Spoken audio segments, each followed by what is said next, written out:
Bible में बहुत बार यतन यतन यतन का नाम आया। बाइबल में ऐसी बहुत सारी पुस्तक में यतन का नाम आया। ये मैं कंफर्म तो नहीं कर सकता, पर मैं आने वाले समय में कंफर्म कर दूं कितनी बार इसका नाम आया यतन। लिखा विश्वास के द्वारा यतन करेंगे जो सब कुछ हो जाएगा। यतन क्या है? इसमें पतरस कहता है, दूसरा पतरस उसकी 1:10 निकाले, क्या लिखा है?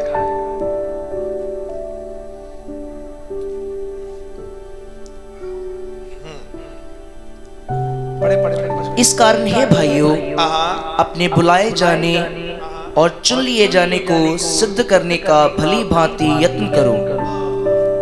इसलिए अभी बैठ जाओ, बस सामान दे दे बेटा, बैठ जाओ बैठ जाओ बैठ जाओ। कहता इसी कारण हे भाइयों, अपने बुलाए जाने और चुने जाने को करने का भली भांति यत्न करो। अपने बुलाए जाने और चुने गए के द्वारा भली भांति जानकर एक यत्न करो। यत्न किसे कहते हैं? पंजाबी में पढ़ो, जिसको पंजाबी है पुस्तक। इस कारण हे भरावो, अपने सद्दे जान अते चुने जान नूं पक्कियां करन दा होर भी यत्न करो। पक्कियां करन दा होर भी यत्न करो। देखो कुछ वर्ड मिल गया आपको पंजाबी में। कहता और भी यत्न करो अपने आप को मजबूत करने का। अपने आप को ढीले करने का यत्न ना करो, मजबूत करने का यत्न करो। आपके पास विश्वास है, अगर विश्वास एक दिन का है तो आप कभी भी अगले दिन लड़ाई नहीं लड़ सकते।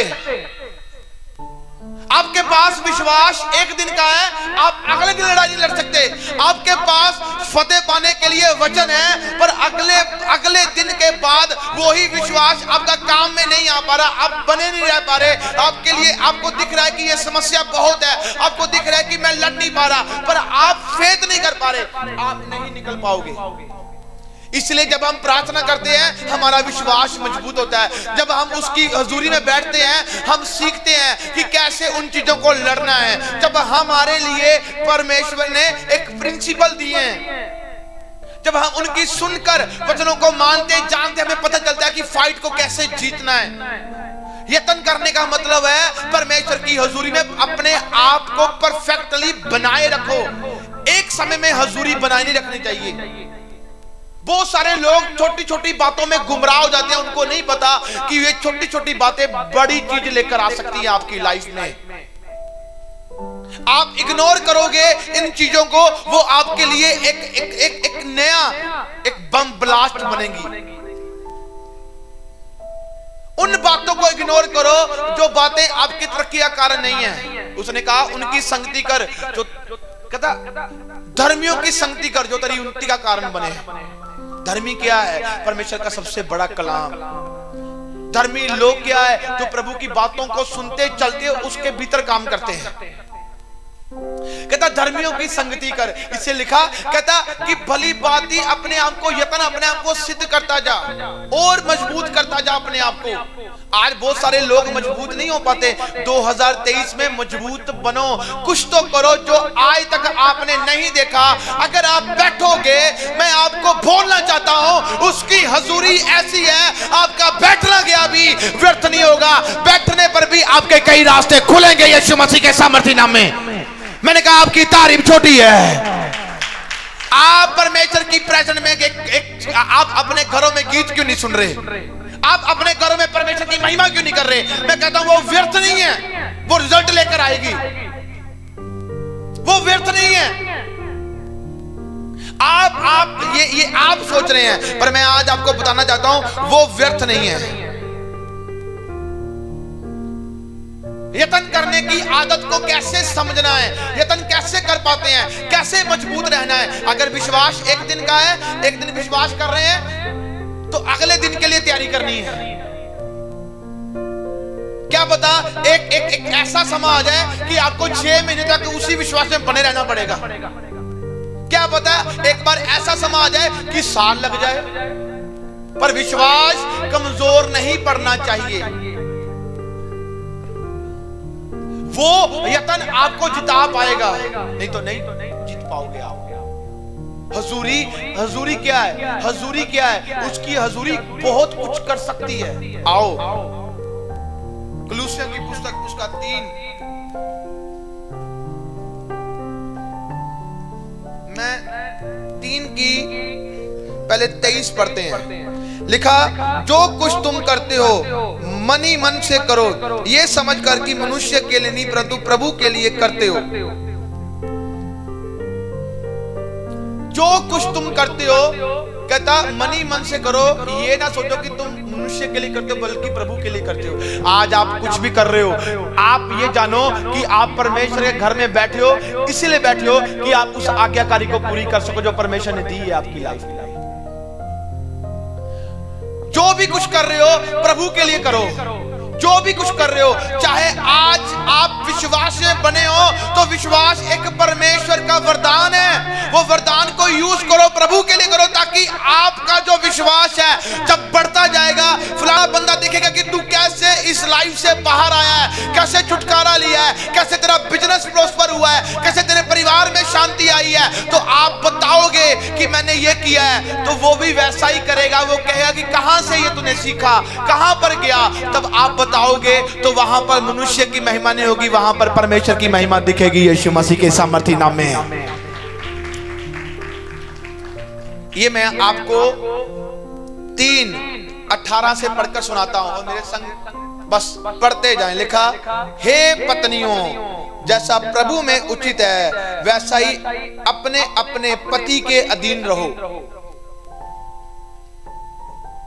अभी मेरी बात सुनना, अब पत्नियों की बारी है। यतन बहुत कुछ मैं आपको बोलने वाला हूं, सुनते जाना। कहता, हे पत्नियों, जैसा प्रभु में उचित है वैसा ही अपने अपने पति के अधीन रहो। और 19 आयत में लिखा, हे पत्नियों, हे पतियों, अपनी अपनी पत्नी से प्रेम रखो और उनसे कठोरता ना करो। 20 में लिखा, हे बालकों, सब बातों में अपने माता पिता की आज्ञा का पालन करो, क्योंकि प्रभु इसी से प्रसन्न होता है। ये बाइबल के वचन है, मेरे शब्द नहीं। अब पत्नियां भी बीच में रगड़ी गई हैं, पति भी रगड़े गए हैं, रगड़े बच्चे भी गए, तो सिस्टम ही यहीं से खराब है, यहीं पर ही समझ लेगा आज। हाँ, यतन का मतलब समझ थोड़ा ही बताया, बाकी संडे खोल देगा बाकी। पर अब मैं पत्नियों का, पतियों के बारे में और बच्चों के बारे में बोलने वाला हूं। कहता है, पत्नियों पर में अपने पतियों के अधीन रहो। आज आपको ये बात को जानना है। कहता, जो भी तुम काम करते हो ना प्रभु के लिए करो। आप एक अधीनता में जिंदगी बता रहे हो। किसकी अधीनता में जिंदगी बता रहे हो?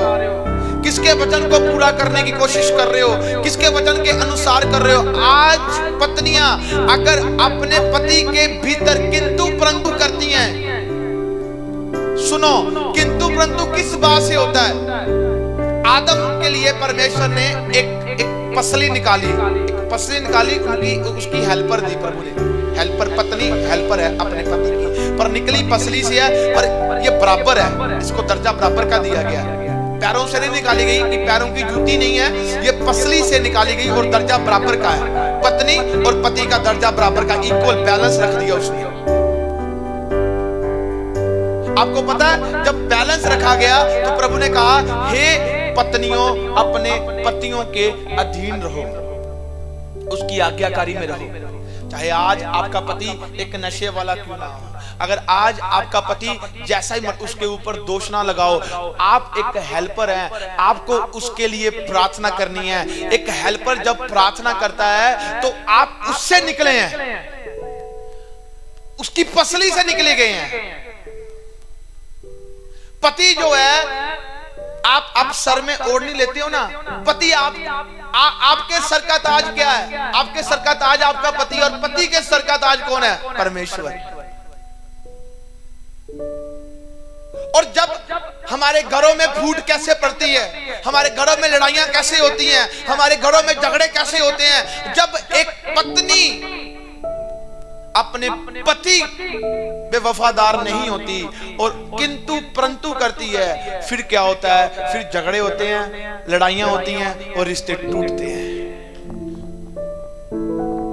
और अगर हमारी लाइफ में, सुनो, 2023 में अगर हमारे रिश्ते खराब चल रहे हैं, अगर हमारे रिश्तों में दरारें आ चुकी हुई हैं, तो मैं आज आपको बोलना चाहता हूँ, ये संत पौलुस कह रहा था, वो पवित्र आत्मा से कहता हे पत्नियों अपने पतियों के अधीन रहो। आज बहुत सारी पत्नियों की अधीनता अपने पतियों से नहीं होती, मैच नहीं करती उनकी। बहुत सारे, आपको पता है, झगड़े होते हैं परिवारों में।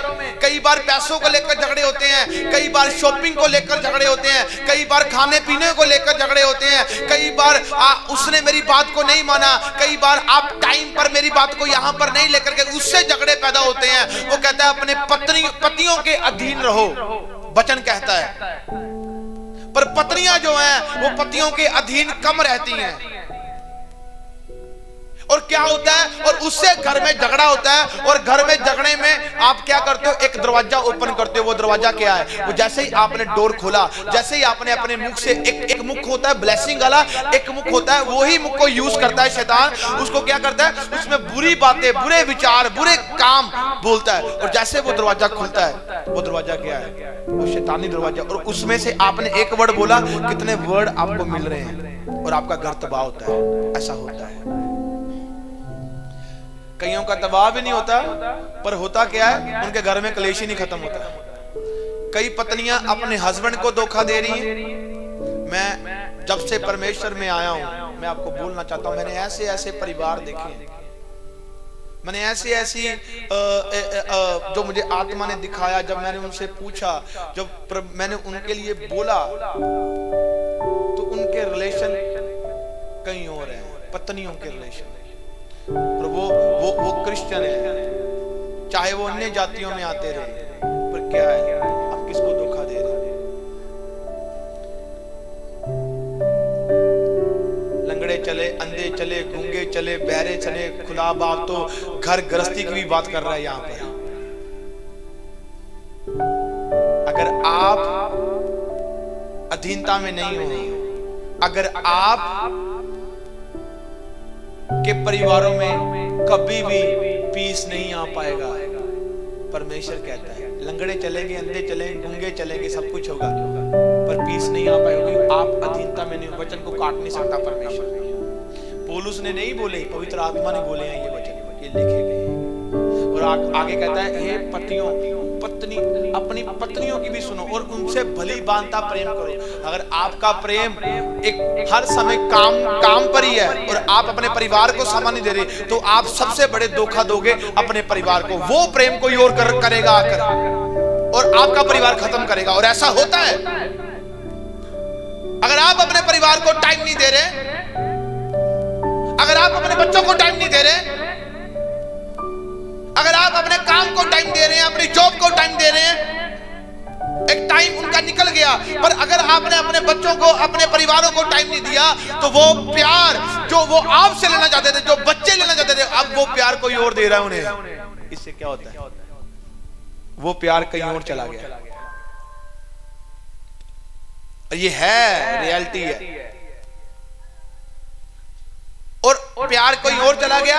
और जो पति हैं, अगर वो प्रेम अपनी पत्नी से नहीं करते, जो प्रभु ने उनको दी है, अगर उसकी कदर नहीं कर पा रहे, तो उनके लिए भी यही बात है। वो भी परमेश्वर की पीस को, परमेश्वर की प्रेजेंस को, परमेश्वर की बरकत को अपनी लाइफ में कभी नहीं देखेंगे। अगर कोई पति अपनी पत्नी को गाली देता है, वो शैतान को बुला रहा है। अगर कोई पति अपनी पत्नी पर हाथ उठाता है, वो परमेश्वर की प्रेजेंस को खो रहा है। अगर एक पति अपनी पत्नी को पैरों की जूती समझ रहा है, वो यहोवा को ललकार रहा है। मतलब उसकी बनाई हुई चीज को ठुकरा रहा है।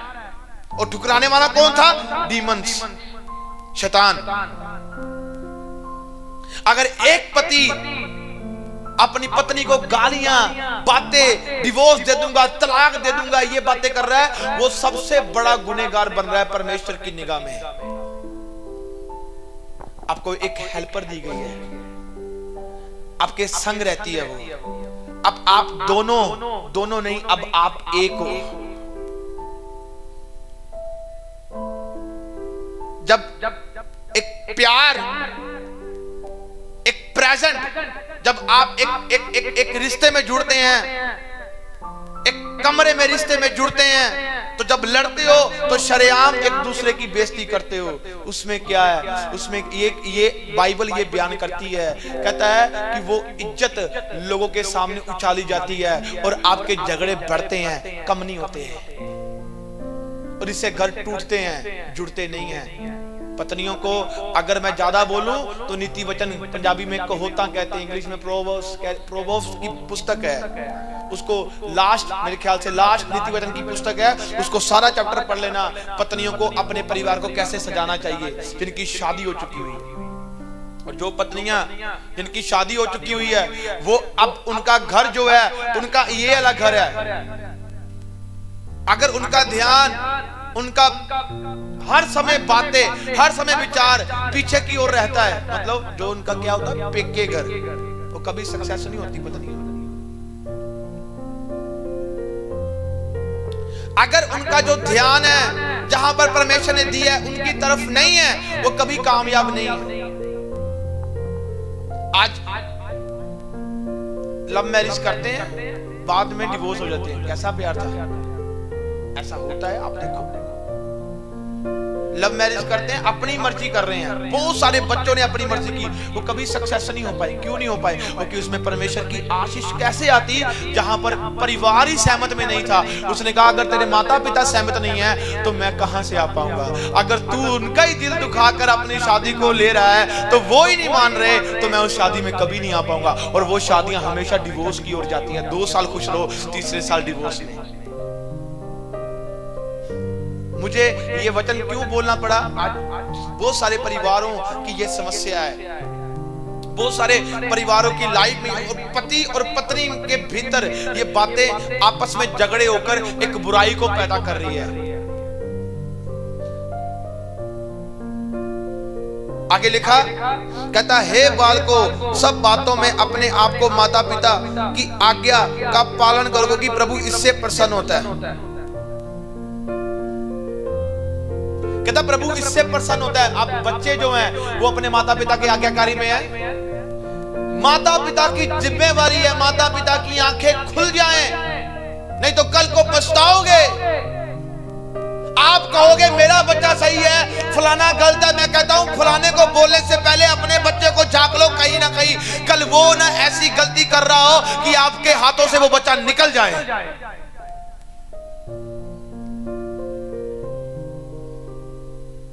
आप मेरी बात याद रख लें, अपने बच्चों की, अपनी बेटियों की, अपने लड़कों की आपको रखवाली करनी है, आपको देखना है।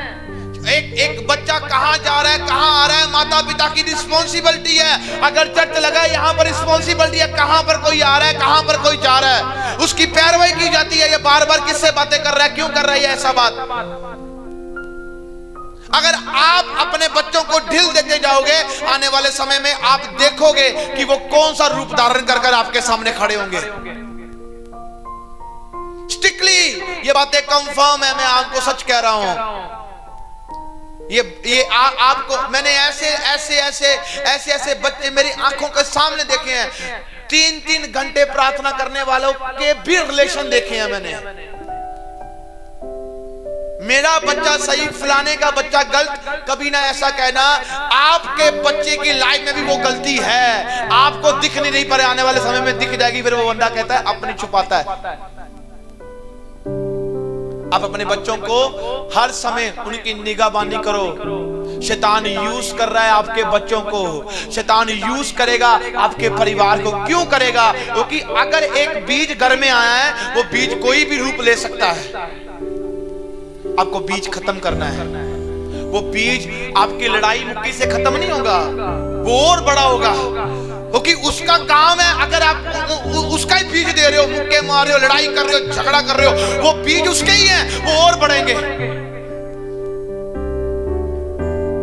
और अगर आप उसकी हजूरी में बैठे हो, परमेश्वर से प्रार्थना कर रहे हो, परमेश्वर से कह रहे हो कि परमेश्वर ये चीज मेरे परिवार में आई, मैं प्रार्थना करता हूँ, मैं प्रार्थना करती हूँ, ये चीज दूर कर मेरे बच्चों से, मेरे परिवार से दूर कर। मैं आपको बोलना चाहता हूँ ये परफेक्टली है, ये ऐसी बातें हैं। मैं कहता हूँ मेरी माँ ने मेरे लिए 5 साल दुआ की थी कि मैं अपने बच्चे को जेल में नहीं देखना चाहती। मेरे बच्चे का जो ये गुस्सा है ये इतनी बड़ा रूप ले चुका हुआ है कि मैं इसे जेल में नहीं देखना चाहती। 5 साल प्रार्थना करती रही थी, चाहे परमेश्वर को जानती थी चाहे नहीं जानती थी, चाहे जैसा भी रूप लिया था, पर उसने एक रूप धारण कर लिया था, वो प्रार्थना का था।